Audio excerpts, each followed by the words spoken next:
नमामि बुद्धं गुणसागरन्तं नमामि धम्मं सुगतेन देशितं नमामि संघं मुनिराजसावकं। नमो बुद्धाय नमो धम्माय नमो संघाय।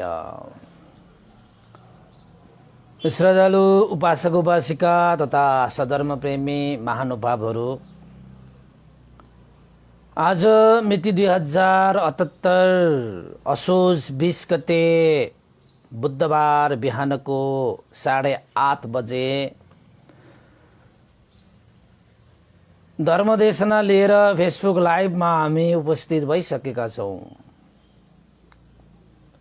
र Facebook live धर्मदेशना सुन्नको निमित्त देश विदेशबाट फेसबुकमा जोडिरहनु हुने सम्पूर्ण श्रद्धावन्त उपासक उपासिका तथा सधर्म प्रेमी महानुभावहरूमा सदाझै म भिक्षु विमलो श्री सिद्धिमंगल बुद्ध विहार सिद्धिपुर सानागाउँ थसी महालक्ष्मी नगरपालिका वडा नम्बर 6 बुद्ध मार्ग ललितपुरबाट सबैलाई मैत्रीपूर्ण न्यानो स्वागत टक्र्याउन चाहे। द धर्मदेशनाको क्रममा आज पनि हामीले मिलिन्द प्रश्न नामक ग्रन्थमा बाँकी रहेका विभिन्न रत्नहरूको पसल मध्येको एउटा रत्नको बारेमा, एउटा रत्न पसलको बारेमा हामी चर्चा गर्नेछौं, देशना गर्नेछौं। त उपासक उपासिका तथा सधर्म प्रेमी महानुभावहरू, हिजो पनि हामीले भोजङ्ग रत्नको बारेमा हामीले हिजो देशना पनि गर्यौं र त्यसमा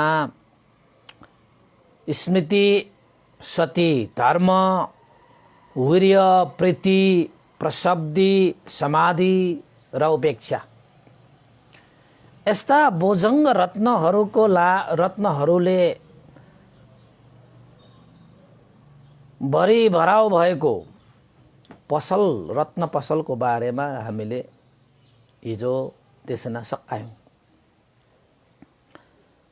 त उपासक उपासिका तथा सधर्म प्रेमी महानुभावहरू, आजको हाम्रो पसल भगवान बुद्धले स्थापना गर्नुभएको धर्मनगरमा रत्नको पसल पाइन्छ। अब अर्को पसल भनेको कस्तो पसल त भन्दाखेरि सम्पूर्ण धर्म पसल, जहाँ सम्पूर्ण धर्मका पसलहरू, सम्पूर्ण विषयवस्तुहरू पाइन्छन्, जसले हाम्रो जीवनलाई सुख, शान्ति, समृद्धि, उन्नति, प्रगति, वृद्धि, हाम्रो जीवनलाई सुन्दर, शान्त र विशाल बनाउँछ। त्यस्ता सम्पूर्ण आवश्यक विषयवस्तुहरू पाउने सम्पूर्ण पसल भगवान बुद्धको धर्मनगरमा पाइन्छ। अब विविध पसलहरू मध्येमा भगवान बुद्धको धर्मनगरमा के पसलहरू पाइयो? विशेषतः भगवान बुद्धको धर्मनगरमा फूलको पसल, अनित्य संज्ञा, दुःख संज्ञा, अनात्मा संज्ञा रूपी विविध संज्ञाहरूलाई फूलको पसल भनेर भनिन्छ। त्यस्तै गरी सुगन्धको पसल, यानि कि अत्तरको पसल, यसमा सुगन्धको पसल भनेको शील, गुण, धर्मले सम्पन्न भएको पसल। यसलाई शरणशील, पञ्चशील, अष्टाङ्गशील, दशाङ्गशील आदि इत्यादि प्राति, मोक्ष, संगोर शील जस्ता आफ्नो यो काय वाक चित्तलाई संयम बनाउने, काय वाक चित्तलाई नैतिकवान बनाउने शील, गुण, धर्महरूको पसललाई नै सुगन्धको पसल भनेर भनिन्छ। त भगवान बुद्धको धर्मनगरमा यस्ता पसल पनि पाइन्छ। त्यस्ता चिजहरू कर्मको मूल्य तिरेर किन्न पाइन्छ। त्यस्तै गरी फलको पसल। फलको पसल भनेको भगवान बुद्धको धर्मनगरमा फलको पसल भनेको श्रोतापन्न फल, सकृतागामी फल, अनागामी फल र अर्हत फल। जुन फल प्राप्त गरिसकेपछि मनुष्य जीवन सार हुन्छ, दुःखबाट मुक्त हुन्छ, परम सुख शान्ति अवस्था प्राप्त गर्दछ। यस्तो पसल जसलाई फलको पसल भनेर भनिन्छ, ती फलहरू भनेकै श्रोतापन्न, सकृतागामी, अनागामी र अर्हन्तलाई नै यहाँ फल, भगवान बुद्धको धर्मनगरमा फल भनिएका यी विषयहरूलाई नै हामीले फलको पसलमा गएर किन्न पाइन्छ। के को पैसाले? कर्मको पैसाले, कर्मको पैसाले। त्यसपछि अर्को पसल आयो, जडीबुटीको पसल। भगवान बुद्धको धर्मनगरमा जडीबुटीको पसल पाइन्छन्, जुन जडीबुटीले दुःख, शोक, पीडा, रुनु, कराउनु, चिन्ता, पीर आदि इत्यादिबाट मुक्त गराउँछ। त्यस्तो जडीबुटी भनेको भगवान बुद्धको जडीबुटी पसलमा के रहेछ त? त्यस्तो जडीबुटी भन्दाखेरि दुःख आर्य सत्य, दुःख समुदय सत्य, दुःख निरोध सत्य, दुःख निरोध गामिनी प्रतिपदा सत्य। त्यसैलाई जडीबुटीको पसल भनेर भनिन्छ, जुन जडीबुटीले शोक, पीर, चिन्ता सब निर्मूल गरिदिन्छ। त्यसरी नै यो चतुर्आर्य सत्य रूपी ज्ञान दर्शनले नै हाम्रो जीवनको सारा दुःख, शोक, पीडा हटाउँदछ।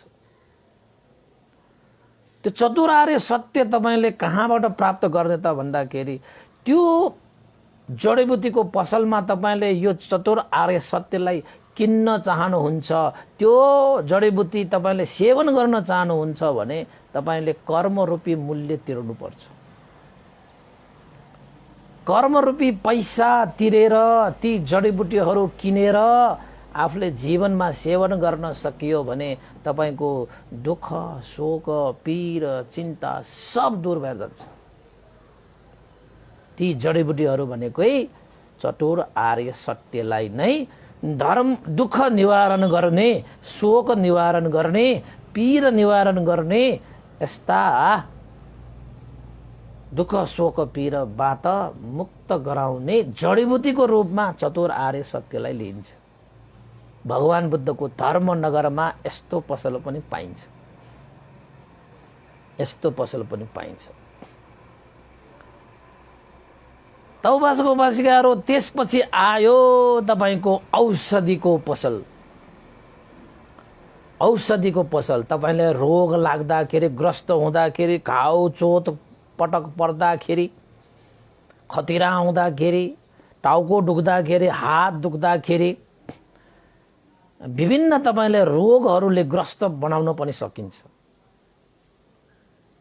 त्यस्तो अवस्थामा मान्छेहरूले औषधिको सेवन गरेर ती रोग, शोक, रोगबाट, ती घाउ चोट पटकबाट, ती दुखाइ कष्टबाट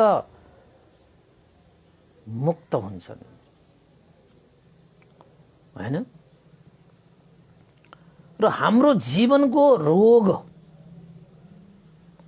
हाम्रो जीवनको कष्ट आदि इत्यादि भनेको त तपाईको चाहिँ लोभ, द्वेष, मोह, मान, अभिमान, आत्मा दृष्टि, उचिकित्सा, हैन, औद्धत्य, आलस्य, निर्लज्जता, यी सबै क्लेशहरूलाई नै हाम्रो जीवनको रोग, कष्ट, दुखाइ, खतिरा जे भन्नुस्, जुन चिजले तपाईलाई अस्वस्थ बनाउँछ,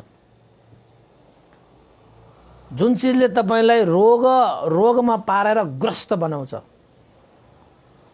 त्यस्ता चिजहरू भनेको चाहिँ लोभ, द्वेष, मोह रूपी क्लेशहरू नै हुन् के उपासक उपासिकाहरू। हो, यो लोभ, द्वेष, मोह रूपी क्लेशलाई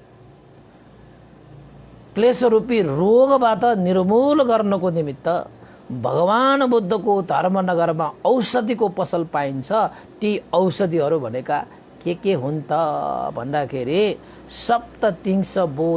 सप्ततिंश बोधिपक्षीय धर्महरू, 37वटा बोधिपक्षीय धर्महरूलाई नै यहाँ औषधिको पसल भनेर भनिन्छ।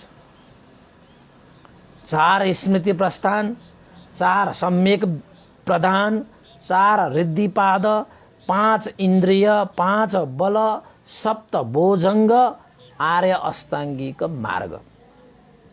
यो जम्मा गरेर कतिवटा हुन्छ? 37 बोधिपक्षीय धर्म भनेकै यो सबैलाई जोडेपछि 37वटा बोध गर्ने पक्षीय धर्महरू। जुन चिजलाई तपाईले सेवन गर्नुभयो भने यो रोग लाग्ने, यो खतिरा हुने, यो चाहिँ टाउको दुख्ने, यो खुट्टा दुख्ने, यो जुन पञ्चस्कन्ध धारण गरेपछि तपाईलाई कुनै न कुनै सानो तिनो रोगले तपाईलाई जिन्दगीभर सताइरहन्छ। वृद्ध हुने रोग छ तपाईको, अरू रोग नभए पनि वृद्ध त भएरै जान्छ नि। त्यस्ता रोगहरूबाट पनि निर्मूल गर्नको निमित्त भगवान बुद्धको धर्मनगरमा औषधिको पसलमा गएर तपाईले औषधि किन्न सक्नुहुन्छ। त्यो औषधि किन्नको निमित्त मूल्य भनेको कर्मको मूल्य तिर्नुपर्छ। कर्मको पैसाले तपाईले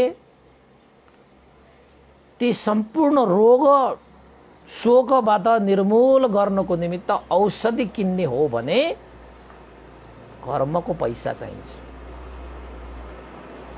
बिना कर्मको पैसाले तपाईले भगवान बुद्धको धर्मनगरमा पाइने औषधि तपाईले किन्न सक्नुहुन्न। जुन औषधिले तपाईको जीवनमा भएका रोग शोक भय अन्तर विघ्न बाधा दिन दशा आदि इत्यादि साराका साराबाट तपाईले दूर राख्दछ, मुक्त पार्दछ। त्यस्ता रोगहरू हुन्छन् लोभ, द्वेष, मोह, मान, आत्मा, दृष्टि, विचिकित्सा, ठिनमिद्ध, उद्देश्य, कुकुच्छ, यात्रा, यस्ता हैन विभिन्न तपाईको जीवनमा रोग आइरहेको हुन्छ कि जसले तपाईलाई जीवन ग्रसित मात्रै बनाउँछ, जीवनबाट हार मात्रै दिलाउँछ। यस्ता रोगहरूबाट औषधि उपचार गर्ने हो भने कर्मरूपी पैसा तिरेर 37 बोधिपक्षीय धर्महरू रूपी औषधि किन्नु पर्छ हैन। यस्ता औषधिहरूको लागि आजैदेखि अहिलेदेखि हामीले कर्म गर्न सकियो भने, धर्म गर्न सकियो भने तपाईसँग त्यस्तो औषधि किन्न पाउने पैसा तपाईसँग हुन्छ, मूल्य तपाईसँग हुन्छ। त्यसपछि आयो उपासक उपासिकाहरू अमृतको पसल। अमृतको पसल भनेर तपाईले भगवान बुद्धको धर्मनगरमा जुन चीज अमृत सेवन गरिसकेपछि त अब तपाईले फेरि यो भवचक्रमा परिरहनु पर्ने, मरिरहनु पर्ने दुःखबाट मुक्त हुन्छ नि। त अमृत समानको पसल भनेको भगवान बुद्धको धर्मनगरमा यो कायगता सती स्मृति यानी कि ध्यान भावनालाई नै हामीले लिन सक्छौं। यो शरीरलाई जान्ने, शरीरलाई बुझ्ने, शरीरको स्वभावलाई चिन्ने, यो भनेको आफैले आफूलाई चिन्ने, आफूले आफूलाई नै बुझ्ने, आफूले आफूलाई नै हेर्ने, जसले गर्दाखेरि तपाईले यो आफूले आफूलाई हेर्नु, जान्नु, बुझ्नु भनेको जुन यो अनित्य दुःख अनात्मा स्वभावलाई सही रूपमा ग्रहण गर्ने हो। त्यसको लागि कायगता सती यो शरीरको जुन म मेरो भनेर यसमा आसक्त भइरहेको छ, राम्रो छ भनेर आसक्त भइरहेको छ, सुख छ भनेर आसक्त भइरहेको छ, सुख दिलाउँछ भनेर आसक्त भइरहेको छ, वास्तवमा यो शरीरको स्वभाव के छ? दुर्गन्धै दुर्गन्ध छ। यो शरीरमा कुनै पनि एउटा यस्तो चिज छैन जसलाई तपक्क टिपेर आहा भन्न पाउने यो शरीरमा के पनि छैन। हो कायगता सती भनेको यसरी चाहिँ यो शरीरको दुर्गन्धता हैन, शरीरको स्वभाव हो नि त्यो यथार्थ स्वभाव हो। परमार्थ स्वभावलाई जानेर बुझेर स्मृति राखेर भाविता गरेर अगाडि बढ्नुलाई नै अमृतको पसल भनेर भनिन्छ। त्यसपछि तपाईँ कायगता सती शरीरलाई हेर्दै बुझ्दै जानुभयो भने त्यहाँ विभिन्न कुराहरू त्यसमा समावेश भएर आउँछ, जसले गर्दाखेरि संसारिक यो स्वभाव जसलाई अनित्य दुःख अनात्मा भनिन्छ, ती अनात्माहरू पनि अनित्य दुःख अनात्मा स्वभावहरूलाई पनि तपाईँले स्पष्ट छर्लङ्गसँग तपाईँले जान्न सक्नुहुन्छ, बुझ्न सक्नुहुन्छ। यसैलाई नै के भनिन्छ? अमृतको पसल। अमृतको पसल, जुन अमृत सेवन गरिसकेपछि अब जाति जरा व्याधि मरण दुःख शोक परिदेव आदि इत्यादिबाट सदाको लागि मुक्त भएर जान्छ। यस्तो पसल अमृत पसल। त्यसपछि तपाईको विभिन्न पसलहरू मध्येमा अमृतको पसल सँगसँगै तपाईको रत्नको पसल पनि पाइन्छ। रत्न त धेरै प्रकारको रत्नहरूको बारेमा हामीले छलफल गर्यौं।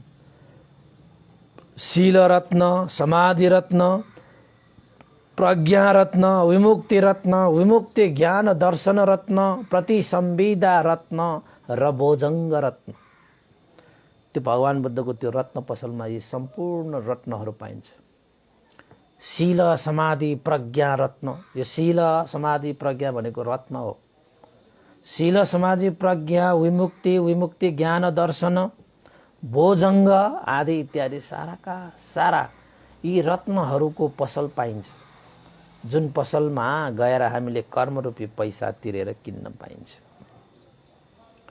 यस्तै गरी आजको पसल भनेको कस्तो पसल त भन्दाखेरि सब थोक पाइने धर्मको पसल। त मिलिन्द राजाले नागसेन भन्तेलाई सोध्नुहुन्छ, भन्ते नागसेन, यो सम्पूर्ण माल सामाल पाइने धर्मको पसल भनेको चाहिँ कस्तोलाई सम्पूर्ण धर्मको पसल भनेर भनिन्छ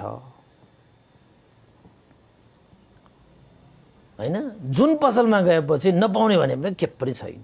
तपाईले पनि कहीँ कहीँ पसलमा जानुहुन्छ नि, तपाईलाई जीवन जिउनको निमित्त चाहिने सम्पूर्ण विषयवस्तुहरू पाइने पसलहरू हुन्छ नि त।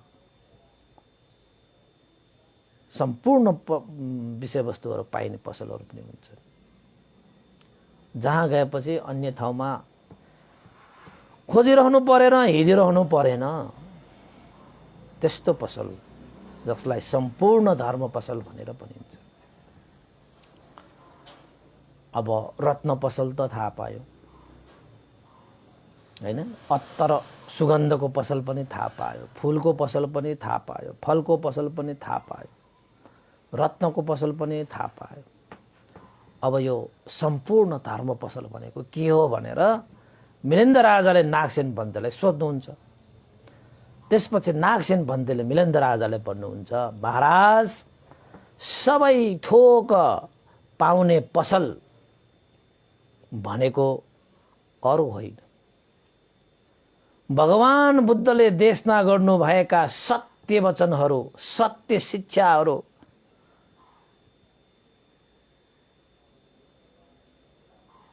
ती शिक्षा ती वचनहरू नै सब थोक पाउने पसल हो। भगवान बुद्धको वचनहरू कतिवटा छन्? स्कन्धहरू, धर्म स्कन्धहरू कतिवटा छन्? 84,000 धर्म स्कन्धहरू छन्।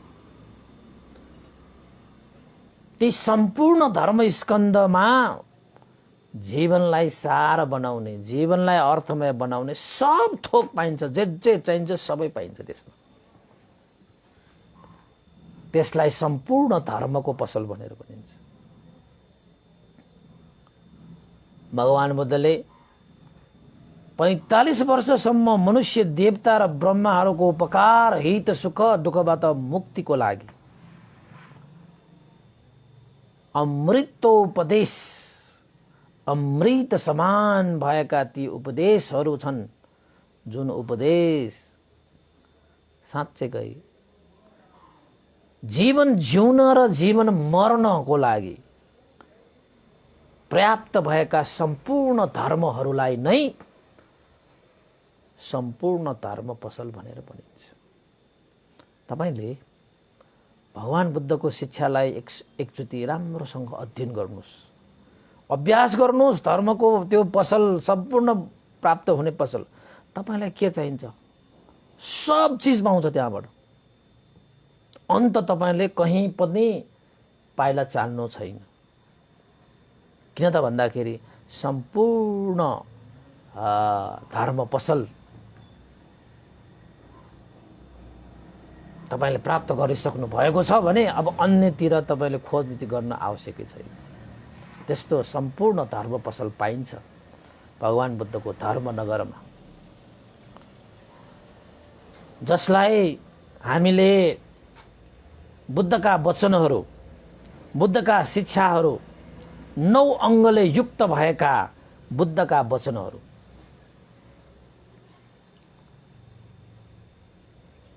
जसलाई हामी धर्मस्कन्द भन्छौँ। अहिले त हामी त्रिपिटक भनेर भन्छौँ, विनय पिटक, सूत्र पिटक र अभिधर्म पिटक भनेर। त्यसमा पनि धर्मलाई सबैले चाँडोभन्दा चाँडो बुझ्न सकोस् भनेर छुट्याएर 3वटा टोकरीमा, हैन, पिटक भनेको टोकरी, त्यसमा राखिएको छ कि राखिएको छ। 84,000 धर्मस्कन्धहरू मध्येमा एक धर्मले तपाईको जीवनमा सुख र शान्ति दिलाउनको निमित्त, दुःखबाट मुक्त गराउनको निमित्त एक धर्मले, एक धर्ममा सम्पूर्ण विषयवस्तुहरू पाइन्छ। त्यसैले सम्पूर्ण धर्म पसल भनेको त्यसैको कारणले गर्दाखेरि हो। त्यो सम्पूर्ण धर्मको पसलमा दुःखबाट मुक्त भएर परम सुख प्राप्त गर्ने हो भने तपाईले कर्मरूपी मूल्य तिरेर त्यो सम्पूर्ण धर्म पसलमा तपाईले आफूलाई आवश्यकता अनुसारको विषयवस्तुलाई किनेर लिन सकिन्छ। त्यसको लागि त कर्म गर्नुपर्छ, कर्मको मूल्य तिर्नुपर्छ। कर्मको पैसाले मात्रै किन्न पाइन्छ। अरू कुनै पनि तपाईसँग मसँग अर्बौं छ खर्बौं छ भन्थे म त किनेर हिउँला नि भनेर अरू विषयवस्तु, अरू तपाईको चाहिँ त्यो भौतिक विषयवस्तुहरू हो र, सामान हो र। तपाईको जीवनमा सुख शान्ति किन्ने भनेको सामान किन्ने जस्तो किन्न पाइन्छ? पाइँदैन नि। त्यसरी पाइने हो भने त सबै धनी मान्छेहरू मात्रै सुखी हुन्छन्, धन नभएकाहरू त सबै दुखी हुन्छ। तर त्यसो होइन। सुख दुःख भनेको यो हाम्रो आफ्नो, हैन, भित्र भएको सम्पत्तिले किन्ने हो नि। जोसँग त्यो हृदयको सम्पत्ति हुन्छ उसले सुखलाई पनि किन्छ। जोसँग हृदयको सम्पत्ति नै छैन त उसँग भौतिक सम्पत्ति जति भए पनि सुख त किन्न सक्दैन त। सुख त किन्न सक्दैन। त्यसैले तपाईलाई जे चाहिन्छ त्यही चिज धर्मको पसलमा किन्न पाइन्छ कर्मरूपी मूल्य तिरेर, हैन। त्यस्तै गरी दोस्रो भनेको शरीर धातु। शरीर धातुलाई पनि धर्मको सबै पसल भनेर भनिन्छ, सम्पूर्ण धर्म पसल भनेर भनिन्छ। भगवानको शरीर धातु भनेको यो धातु चैत्य भनेको हैन। भगवान बुद्धको धातु चैत्यमा तपाईले साँच्चैकै श्रद्धा आस्था गौरव राखेर भगवान बुद्धको गुण स्मरण गरेर भगवान बुद्धले देशना गर्नुभएको धर्मलाई आचरण गर्न सकियो भने त्यो धातु चैत्यको दर्शनले, धातु चैत्यको गौरव श्रद्धाले तपाईमा सम्पूर्णता प्राप्त गर्ने त्यस्तो ऊर्जा शक्ति पनि तपाईले वृद्धि गरेर ल्याउन सक्नुहुन्छ।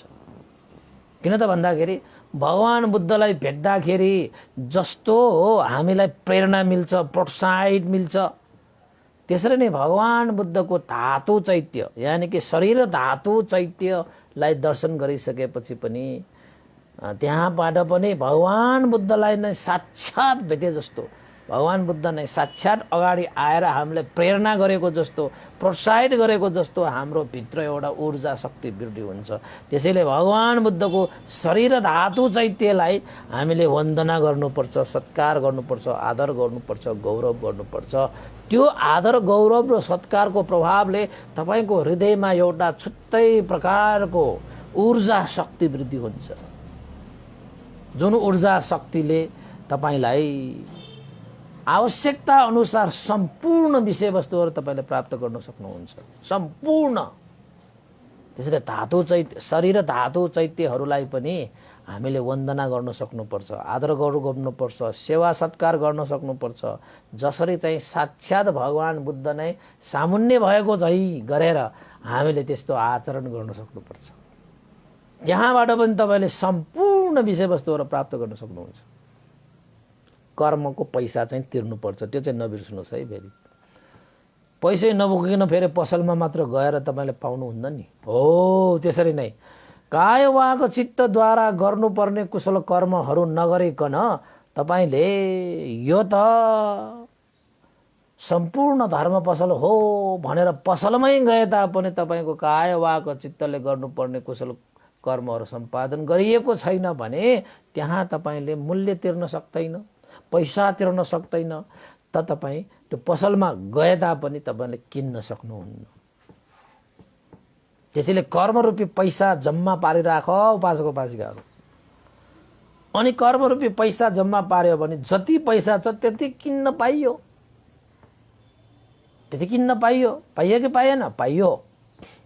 जस्तै तपाईले पनि धन सम्पत्तिहरू तपाईसँग जगेर्ना गरेर राख्यो भने तपाईले कुनै पनि सम्पूर्ण विषय सामानहरू पाएको पसलमा गयो भने तपाईले सबै किनेर ल्याउन सक्छ। थोरै पैसा छ भने थोरै किनेर ल्याउन सक्छ, अलिकति बढी पैसा छ भने बढी नै किनेर ल्याउन सक्छ, अलिकति धेरै छ भने धेरै किनेर ल्याउन सकिन्छ। यसमा त कुनै दुई मतै भएन। त्यसरी नै हो उपासक उपासिका। यो भगवान बुद्धको शरीर धातु चैत्यमा पनि हामीले सबै चिजहरू निकाल्न सक्छ त्यहाँबाट। जसले धर्मबाट निकाल्न सके जस्तो धातु चैत्यहरूमा पनि त्यस्तो क्षमता हुन्छ। त्यस्तै गरी 3 नम्बरमा परिभोग चैत्य। परिभोग चैत्य भनेको के हो त भन्दाखेरि भगवान बुद्धले 45 वर्षसम्म जीवनयापन गर्नु हुँदाखेरि, धर्म प्रचार गर्नु हुँदाखेरि हैन, उहाँले जे जति परिभोगहरू गर्नुभयो, जस्तै उहाँले लगाउनु भएको चिबर हैन, उहाँले युज प्रयोग गर्नुभएको पात्र आदि इत्यादि जे जति छन् नि, ती सम्पूर्णलाई नै परिभोग भनेर भनिन्छ। र त्यो परिभोग विषयवस्तुहरूबाट पनि भगवान बुद्धले नै परिभोग गरिएका ती विषयवस्तुहरूबाट पनि हामीले आदर गौरव सत्कार गरेर हैन, ती विषयहरूलाई चाहिँ हामीले मान सम्मान गरेर त्यो भगवान बुद्धको परिभोग गरेको विषयवस्तुहरूबाट भगवान बुद्धको गुणलाई सम्झेर, भगवान बुद्धको शिक्षालाई सम्झेर आचरण गरेर त्यो हेतु जुर्छ कि भगवान बुद्धले प्रयोग गर्नुभएका परिभोग या विषयवस्तुहरू मात्रै हामीले देखे पनि भगवान बुद्धलाई सम्झिन्छ, भगवान बुद्धले देशना गर्नुभएको कथा सम्झिन्छ, उपदेशहरू सम्झिन्छ, अनि त्यो अनुसार हामीले गर्दै जान पनि सकिन्छ।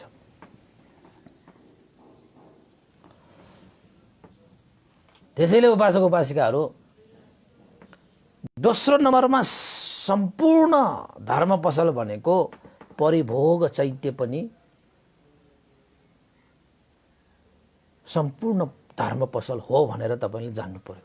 त्यसैले कहीँ कहीँ त्यसरी बनाइएको हुन्छ कि भगवान बुद्धले प्रयोग गर्ने परिभोग गर्ने सरसामानहरू हुन्छ नि त। तपाईको अब पात्र नै लिनु, शिवर नै लिनु, अरू अरू भगवान बुद्धले प्रयोग गर्नुभएका विषयवस्तुहरू जति पनि छन् ती सम्पूर्णहरूलाई राखेर चैत्य बनाइरहेको हुन्छ। अहिले तपाईँले जतासुकै त्यस्तो चाहिँ परिभोग चैत्य भनेपछि त्यस्तो। अनि त्यसपछि उद्देश्य चैत्य भनेर पनि छ हैन, तपाईँको धर्म चैत्य, त्यस्तै धातु चैत्य, परिभोग चैत्य र उद्देश्य चैत्य।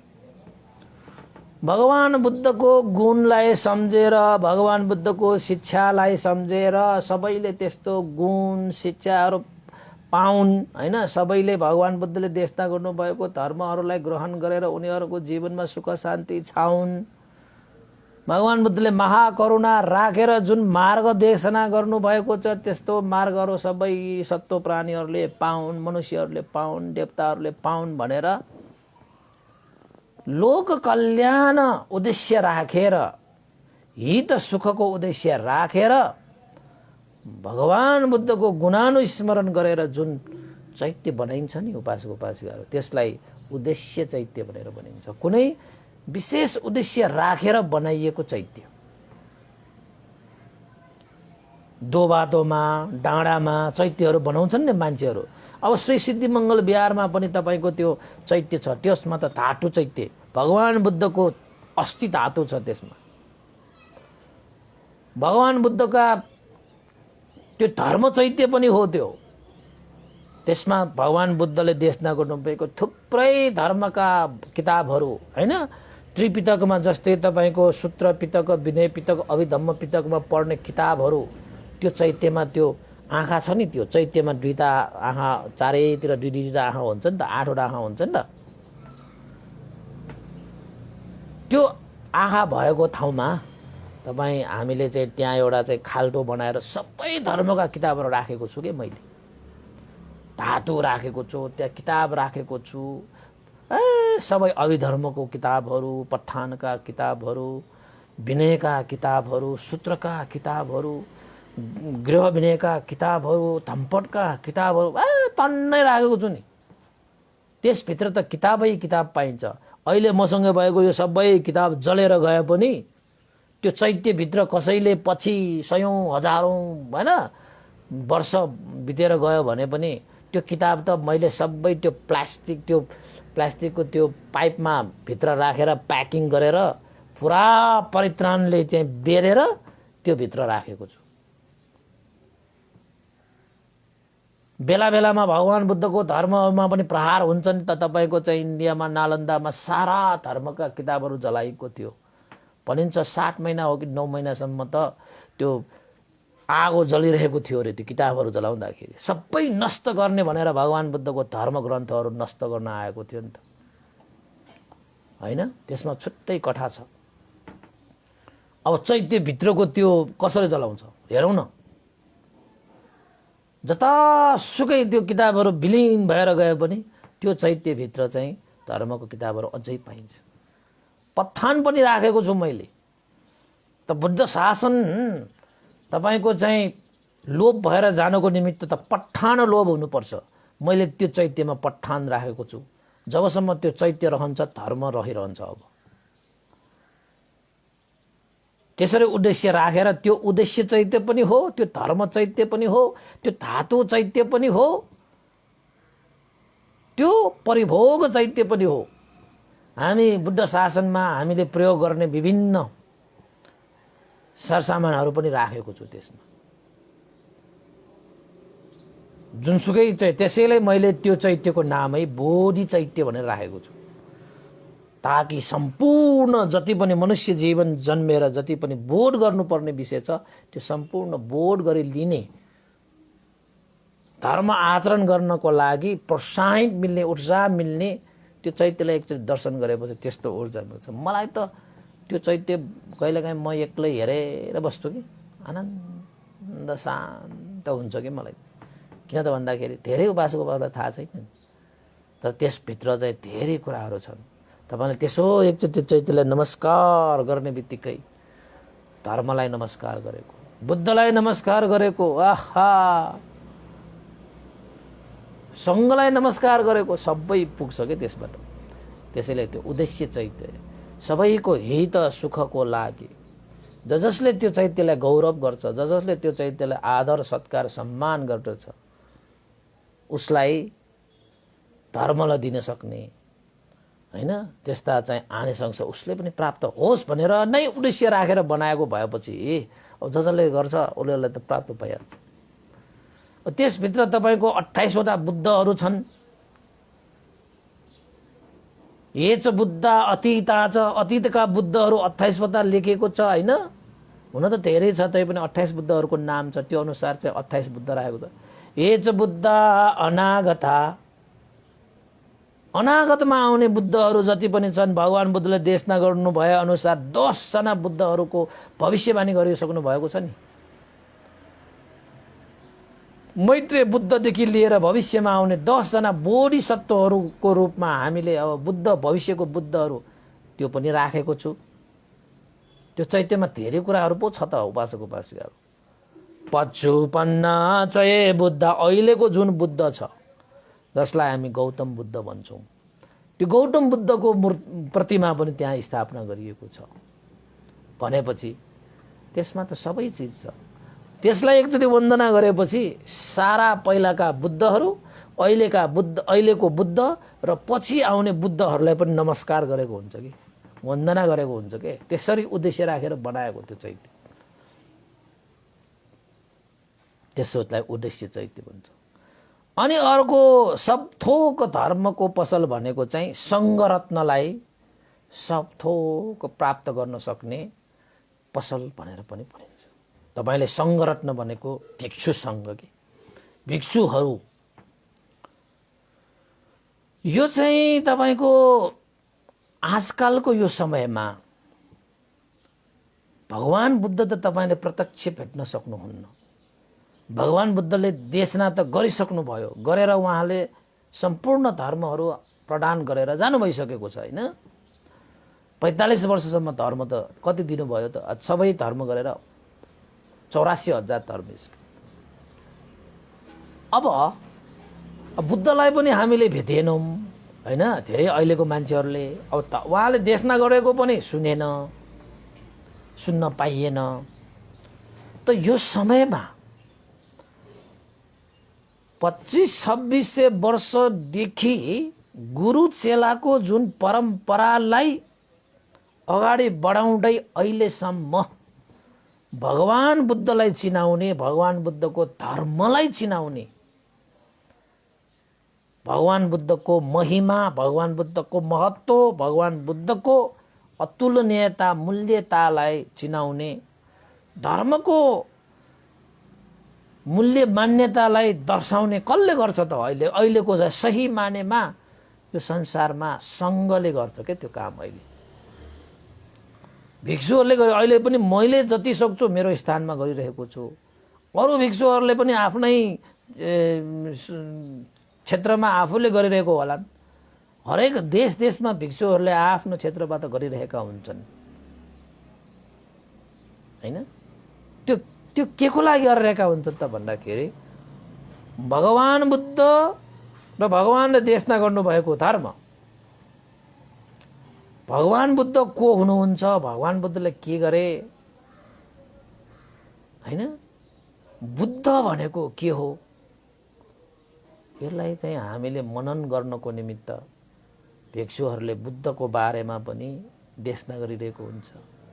भगवान बुद्धले देशना गर्नुभएको धर्म सम्पूर्ण दुःखबाट मुक्त भएर परम सुख शान्त निर्वाण प्राप्त गर्ने त्यो धर्म के हो, कस्तो हो, कसरी पालन गर्ने, कसरी आचरण गर्ने, कसरी धारण गर्ने आदि इत्यादि अहिलेको यो समयमा सङ्घरत्नले नै सत्व प्राणीहरूको हित सुखको लागि त्यो बुद्ध र धर्म रूपी सुख शान्तिको बीजारोपण बिउ छर्दै हिँड्ने काम त कसले गर्छ? अहिलेको हिसाबबाट सङ्घरत्नले नै गर्छ। त्यसैले सब थोक सम्पूर्ण धर्म पसल भनेको सङ्घ भनेको पनि सम्पूर्ण धर्म पसल हो, सम्पूर्ण धर्म पसल हो। त्यसैले तपाईहरु चाहिँ भन्तेहरू कहाँ जानु हुँदाखेरि आफ्नो कर्म रूपी मूल्य तिरेर उहाँहरूसँग धर्म रूपी हैन धर्म चाहिँ अलिकति किनेर ल्याउनुहोस्। तपाईले ल्याउनै पर्छ। हाम्रो त्यो पाँचौं सङ्घनायक बुद्ध घोष महादेव भन्तेले भन्नुहुन्छ, उपासक उपासिकाहरू बिहारे वेबले छु जोनावा छु जोना हुँ, जोनान वा जोनान हुँ भन्छ कि केही दिएर जाऊ केही लिएर जाऊ पनि भन्छ कि। बिहारमा आयो भने तपाईहरूले केही दिनु पनि सक्नुपर्छ, दिनुपर्छ, केही लिनु पनि पर्छ। तपाईले एकचोटि आदर गौरव गरेर सँगलाई यसरी हात जोड्नु पनि दिनु नै हो नि, र त्यो लिनु पनि हो कि। फेरि दान गर्नु, शील पालन गर्नु, ध्यान भावना गर्नु, परित्राण श्रवण गर्नु, उपदेश सुन्नु, धम्म साकच्छा गर्नु, हैन आदर गर्नु, सत्कार गर्नु, वन्दना गर्नु, गौरव राख्नु। आहा कति छ कति छ। बिहारमा गएर केही दिनु दिएर पनि जानुस् लिएर पनि जानुस् भनेर चाहिँ बलिदान हाम्रो बुद्धघोष महादेव भन्दैले बार बार मैले भनेको पनि याद छ। त्यसैले उपासक उपासिकाहरू यो सङ्घरत्न भनेको तपाईको जीवनमा सङ्घरत्न छ भनेको मतलब नै के हो त भन्दाखेरि तपाईको जीवनमा सम्पूर्ण छ के। यो जीवनलाई परिपूर्ण गर्नको निमित्त तपाईको जीवनमा सम्पूर्ण पसल छ के। तपाईले अब कर्मरूपी पैसा तिरेर मात्रै फटाफट किन्न सकिन्छ। अब कर्मरूपी पैसा त छ तर तपाईको चाहिँ पसलै छैन भने कसरी किन्ने। त्यसैले सङ्घरत्न तपाईको चाहिँ बर्मा थाइल्यान्ड श्रीलङ्का भनेको ठाउँमा त घर घरमा एउटा भिक्षुलाई हैन सङ्घरत्न भनेर मसँग सङ्घरत्न छ हैन सब थोक पाउने पसल हो त्यो। म जिन्दगीमा सुख शान्ति समृद्धि उन्नति प्रगति अभिवृद्धि हैन त्यस्तै गरी तपाईको शील समाधि प्रज्ञा विमुक्ति ज्ञान दर्शन सारा सम्पत्ति प्राप्त गर्ने पसल हो के त्यो सङ्घरत्न भने पनि।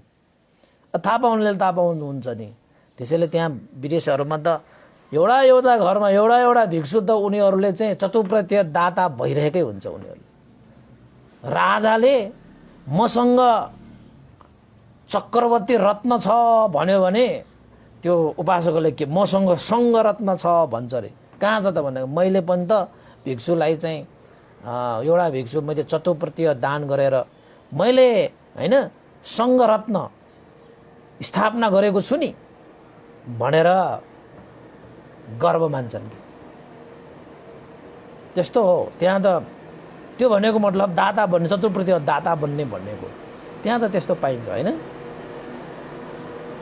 अनि उनीहरूले कुनै पनि समयमा कुनै पनि अवस्थामा हैन अब सङ्घरत्न नै भएपछि दान गर्न पाइयो, शील पालन गर्न पाइयो, ध्यान भावना गर्न पायो, धर्म साकच्छा गर्न पायो, परित्राण गराउन पायो, धर्म उपदेश सुन्न पायो, सत्सङ्ग गर्न पायो, श्रवण दर्शन गर्न पायो। ओहो कति कति मङ्गलहरू त त्यो हिसाबबाट भनिएको हो उपासक उपासिकाहरू हैन। त्यसैले सङ्घरत्न पनि धर्मको सम्पूर्ण पसल भनेर भनिन्छ अरे। एक के भयो बुद्ध वचन। यो सम्पूर्ण रत्नको सम्पूर्ण धर्म पसल मध्येमा बुद्ध वचन, बुद्धको शरीर धातु, बुद्धको परिभोग वस्तुहरू अनि उद्देश्य राखेर बनाइएको चैत्य हैन त्यस्तै सङ्घरत्न। यो रत्न तपाईले प्राप्त गर्नुभयो भने कस्ता कस्ता सम्पत्तिहरू प्राप्त हुन्छ त। सम्पूर्ण रत्न हैन सम्पूर्ण पसल। त्यो पसल सम्पूर्ण धर्म पसलमा यी पसलहरूमा कस्तो कस्तो सम्पत्तिहरू पाउँछ त भन्दाखेरि जाति र कुल सम्पत्ति। यो रत्न तपाईसँग प्राप्त भयो भने तपाई कहिले पनि जात र कुलबाट नीच भएर तपाईँ जन्म लिनु पर्ने अवस्था हुँदैन। कसैले हेपा प्रवृत्तिबाट तपाईँले जीवनयापन गर्नु पर्दैन। अब अहिले यो समाजको लागि त्यति बेला नागसेन भन्दैले समाजलाई मिलाउने गरी भन्नुभएको होला होइन। तपाईँको हरेक जन्म पनि तपाईँको जस्तै तपाईँको निर्वाण धर्मलाई साक्षात्कार नगरेसम्म तपाईँको जन्म हुन्छ भने तपाईँको जन्म उच्च कुलीनमा मात्रै हुन्छ। जस्तै बोधिसत्वहरूको जन्म उच्च कुलीनमा हुन्छ। बुद्धहरू अन्तिममा जन्म हुँदाखेरि कि क्षत्रिय हुन्छ कि ब्राह्मण नै हुन्छ। ब्राह्मण कुल र क्षत्रिय कुलमा जन्मिन्छ। तपाईँ हाम्रोको भाषाबाट होइन तल्लो जात भनेर त्यो हेर्ने त भगवान बुद्ध ज्ञान लाभ गरिसकेपछि उहाँले जाति भेद यो सबै चिजहरू चकनाचोरी पारिदिनु भयो उहाँले। त्यस्तो हुन्छ। यो भनेको मतलब तपाईँको जुनसुकै ठाउँमा जन्मे तापनि अपुग नपुग होइन केही अभावीय जीवन नभएको कुलमा तपाईँको जन्म हुन्छ भनेको त्यसै जन्म हुन्छ भनेको जातभातको हिसाबबाट त्यो कुललाई भनिएको होइन। तपाईँको त्यो जन्म लिने कुलमा कुनै अभावै हुँदैन त्यस्तो। त्यसैले जाति कुल सम्पत्ति प्राप्त हुन्छ र अर्को भोग सम्पत्ति प्राप्त हुन्छ। तपाईँले जीवनमा होइन सुख आवश्यकता परिभोग गर्नको निमित्त जे जति पनि जीवनलाई सहज बनाउनको निमित्त जे जति आवश्यकता पर्दछ खाने लाउने बस्ने होइन विभिन्न रोग हुँदाखेरि औषधि होइन यस्ता सम्पूर्ण कुराहरू जीवनमा हामीले भोग गर्नुपर्ने विषयहरू हुन्छ नि त। त्यो भोग सम्पत्ति पनि प्राप्त हुन्छ। कुनै अभाव हुँदैन उपासक उपासिकाहरू तपाईँको जीवनमा ताकि तपाईँ निर्वाण नपुगेसम्म जुनसुकै योनिमा जन्म लिन पुगोस् त्यो योनिमा तपाईँलाई अभाव भनेको कहीँ पनि हुँदैन। कुनै पनि योनिमा हुँदैन। भोग सम्पत्ति भनेको त्यस्तो। यो सम्पूर्ण धर्म पसलमा पाइने र अर्को आयु सम्पत्ति। आयु सम्पत्ति भनेको के हो? यो भगवान बुद्धको धर्म नगरको हो। यो सम्पूर्ण धर्म पसलमा तपाईँले कर्मरूपी पैसा तिरेर तपाईँले आयु सम्पत्ति पनि किन्न सक्नुहुन्छ। तपाईँको आयु लामोसम्म बाँचेर तपाईँले पुण्य धर्म कर्म गर्न सक्नुहुन्छ। अब आयु प्राप्त गर्नु भनेको पनि एउटा सम्पत्ति नै हो। त्यसलाई आयु सम्पत्ति भनिन्छ। र अर्को भनेको आरोग्य सम्पत्ति। निरोगिता सुस्वास्थ्य होइन रोग कम भएर होइन रोगै नलाग्ने किसिमले जीवनयापन गर्न पाउने त्यस्तो सम्पत्ति पनि प्राप्त हुन्छ। रोग त अब धेरै भन्दा धेरै होइन शरीर पाएपछि रोग त भइहाल्छ। तैपनि कम भन्दा कम फलना मान्छे रोगले ग्रस्तै भयो भन्नै नपर्ने गरी स्वास्थ्य लाभ आरोग्यता भनेको त्यस्तो। अहिलेसम्म भन्थ्योहरूको पनि त्यस्तो त छैन।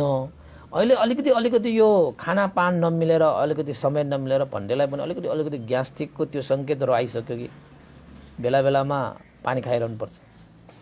धेरै बोलेर पानी नखाएर यहाँ हावा भर्ने रहेछ होइन।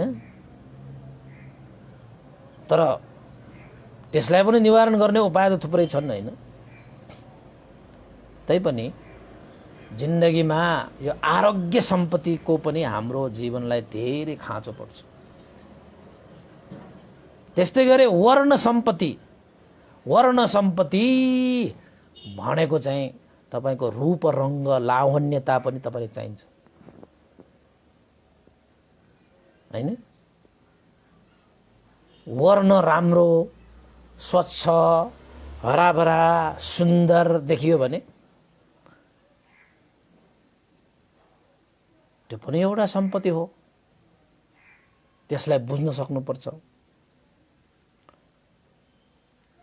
सुन्दर देखिने राम्रो देखिने हिष्टपुष्ट देखिने होइन कसलाई मन पर्दैन, सबैलाई मन पर्छ। त्यसकै लागि मान्छेहरूले कति खर्च गरिरहेको हुन्छ।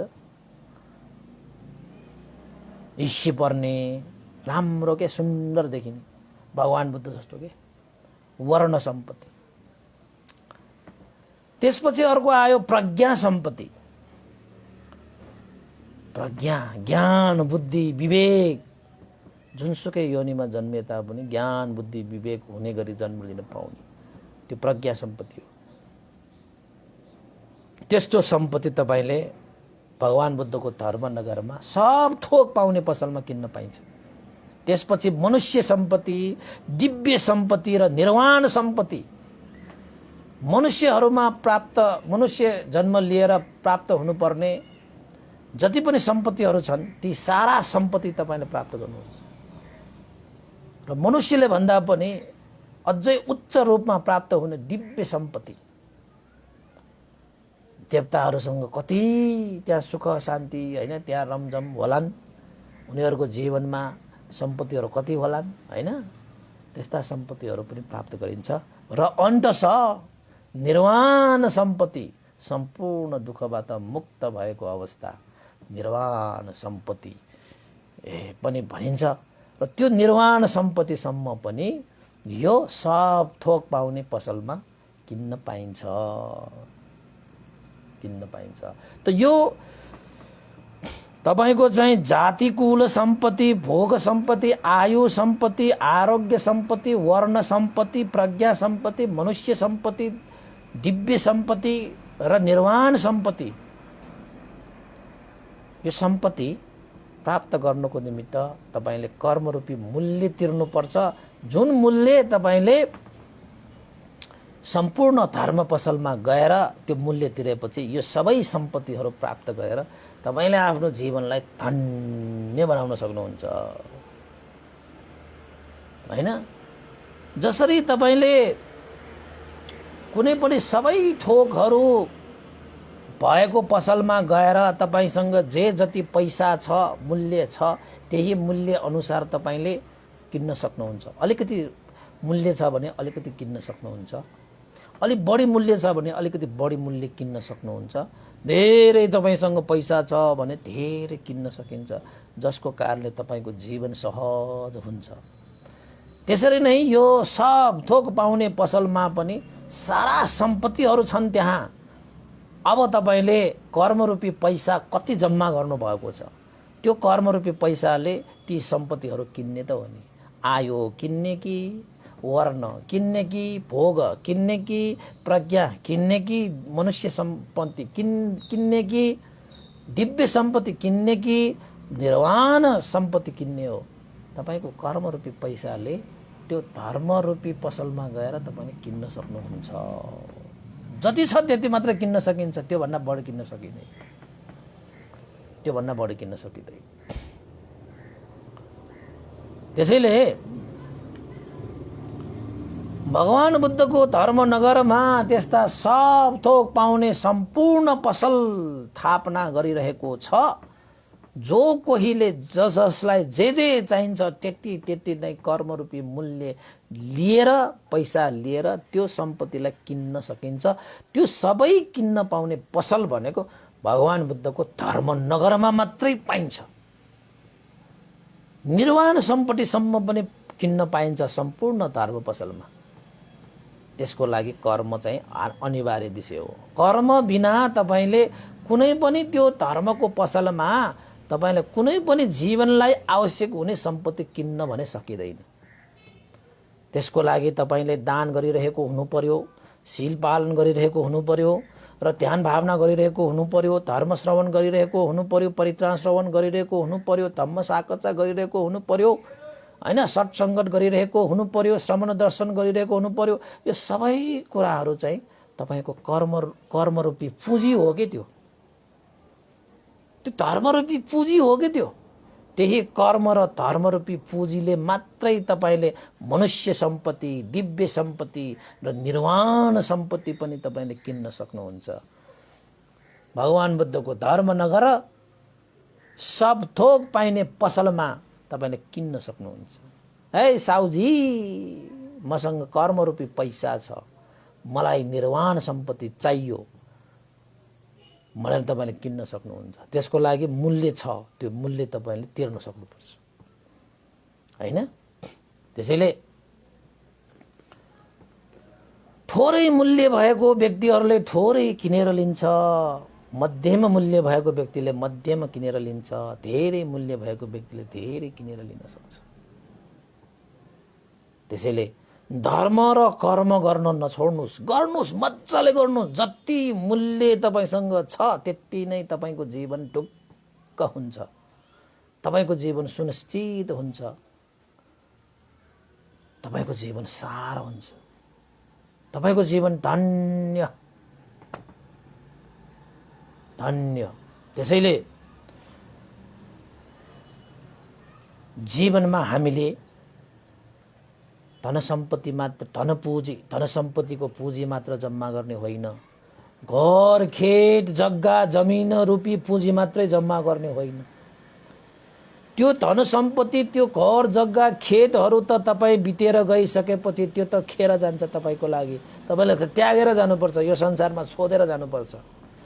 त्यस्तो पुँजी पनि तपाईले जम्मा गर्नुस् जुन पुँजी यो जन्ममा पनि तपाईलाई सम्पूर्ण सम्पत्ति प्राप्त गर्नको निमित्त आधार भरोसा हुन्छ।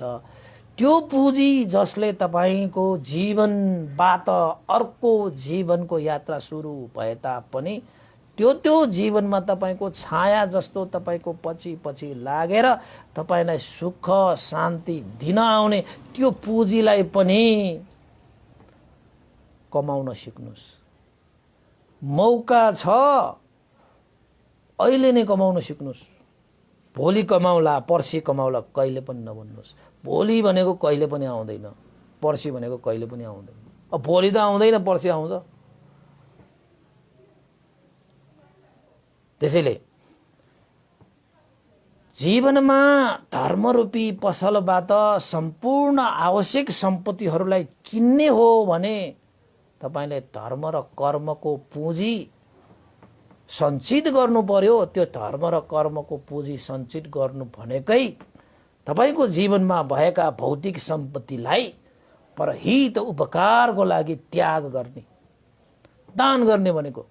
तपाईको यो शरीरले शील पालन गर्ने, शरणशील, पञ्चशील, अष्टशील, दशशील, प्रातिमोक्षशील, यस्ता शीलहरू यो शरीरबाट तपाईले पालना गर्नुस्। यो पनि तपाईको निजी पुँजी हो के त्यो, जुन पुँजीले यो जन्म र त्यो जन्ममा पनि सुख र शान्ति दिन्छ। तपाईसँग छ। कति कति मान्छेले तपाईको यो धन सम्पत्ति भनेको त पछि त त्यागेर जानुपर्छ, यसैले अहिले नै मैले यसलाई चाहिँ निजी सम्पत्तिको रूपमा मैले चाहिँ यसलाई सातेर लिउँ भनेर दान गरिदिन्छ। जति दान गर्नुभएको त्यति मात्रै तपाईको सम्पत्ति हो कि, त्योभन्दा बढी तपाईको सम्पत्ति होइन। जति यो शरीरले तपाईले शील पालन गर्नुहुन्छ त्यति मात्रै तपाईको सम्पत्ति हो। जति तपाईले ध्यान भावना गर्नुहुन्छ त्यो ध्यान भावना भनेको तपाईको निजी सम्पत्ति हो कि, त्यो पुँजी। त्यसले मात्रै निर्वाणसम्म पनि किन्न सकिन्छ। जति छ त्यति तपाईले धर्मको पसलमा, सब थोक पाउने पसलमा तपाईलाई जे चाहिन्छ त्यही किन्न सकिन्छ। त्यसलाई पुण्य भनेर भनिन्छ। पुण्य हृदयं पुनाति इति पुण्यं, यो हृदयलाई परिपूर्ण गर्ने पुण्य हो, पुण्य हो उपासक। त्यसैले उपासका सबैलाई आजको यो सम्पूर्ण धर्मरूपी पसलमा कर्म र धर्मरूपी मूल्य तिरेर सबैले यो पसलमा गएर आवश्यकता अनुसार तपाईले श्री सम्पत्तिहरू किन्न सकोस् भन्ने आशिका व्यक्त गर्दै अन्तमा भन्न चाहे, आयु आरोग्य सौन्दर्य सुगति उच्च कुलीनमा जन्म, त्यसै अमृत निर्वाण सबै चिज भगवान बुद्धको पसलमा पाइन्छ। कर्मको थोरै या धेरै मूल्य तिरेर त्यस अनुसार जो कोहीले पनि त्यो पसलमा किन्न सकिन्छ। त्यसैले श्रद्धा शील हैन तपाईँ सप्तरत्न छ नि तपाईसँग त्यो रत्नलाई तिरेर तपाईले त्यो पसलबाट जे सम्पत्ति चाहिन्छ त्यसलाई किनेर तपाईँ धनी भएर जिउनुस् धनी भएर मर्न पनि सिक्नुहोस् ल त बाजेको बाजेहरू आजको लागि देशमा मैले यहीँ टुङ्ग्याएँ है आजदेखि हामीले चाहिँ हिजोदेखि सुरु गरेको होइन 8:30बाट 9:30सम्म हामीले देशना गर्छौँ है त बाजेको बाजेहरू सबैको लागि ठिक्क मिलेको पनि जस्तो छ भन्दैलाई पनि बाहिर जानलाई ठिक्क मिलेको छ के त्यसैले मैले यो भनेको है त अन्तमा अब पुण्यानुमन गरौँ पुण्यानुमन गर्नु अगाडि यहाँ केही उपासकहरूको यहाँ अनुमोदन गर्नुपर्ने रहेको छ ज्ञान हेरा करुणामुनि स्थापित पुतली सडकबाट हिजो बिहारमा आउनुभएको त्यो उपासिकाहरू उहाँहरूले ध्यान केन्द्र निर्माणको लागि रु 20,000 श्रद्धादान व्यक्त गर्नुभएको छ भने यस्तै गरी उत्तम स्थापित सुमन हेरा स्थापित न्यू रोड फसिकेव भनेर भन्नुभएको छ उहाँहरूको तर्फबाट पनि रु 25,505 रुपियाँ श्रद्धादान व्यक्त गर्नुभएको छ उहाँलाई धेरै धेरै साधुवाद छ तपाईहरुले पनि अब ध्यान केन्द्र निर्माणको लागि श्रद्धा आस्था गौरव राखेर तपाईले पुण्य सञ्चित गर्ने हो भने अवसरहरू जुरेको छ है उपासक उपासिकाहरू मैले यस्तो भन्ने त गरेको छैन आज स्वास्थ्य भनिदिइहालेको धेरै उपासक उपासिकाहरूले यसरी सहयोग गरेको हुनाले चाँडोभन्दा चाँडो हामीले ध्यान केन्द्र निर्माण गरेर हामी ध्यान भावना अभ्यास गर्ने अवसर पनि अवश्य जुर्ला भन्ने आशिका गर्दै अन्तमा पुण्यानुमन गरौँ यो पुण्यको अनुभवले श्रद्धेय गुरुवर ज्ञान पूर्णिक महास्तवीर भन्ते लगाएर श्रद्धेय गुरुवर स्याडो उपनिता विवंश लगाएर सम्पूर्ण गुरुजन देवता मनुष्य सत्व प्राणीहरू र तपाईँ हामी सबैका बितेर जानुभएका ज्ञाति बन्धुहरूको लागि पनि यो पुण्य लाभ भयो उहाँहरूको पनि हित सुख होस् भनेर आशिका गर्दै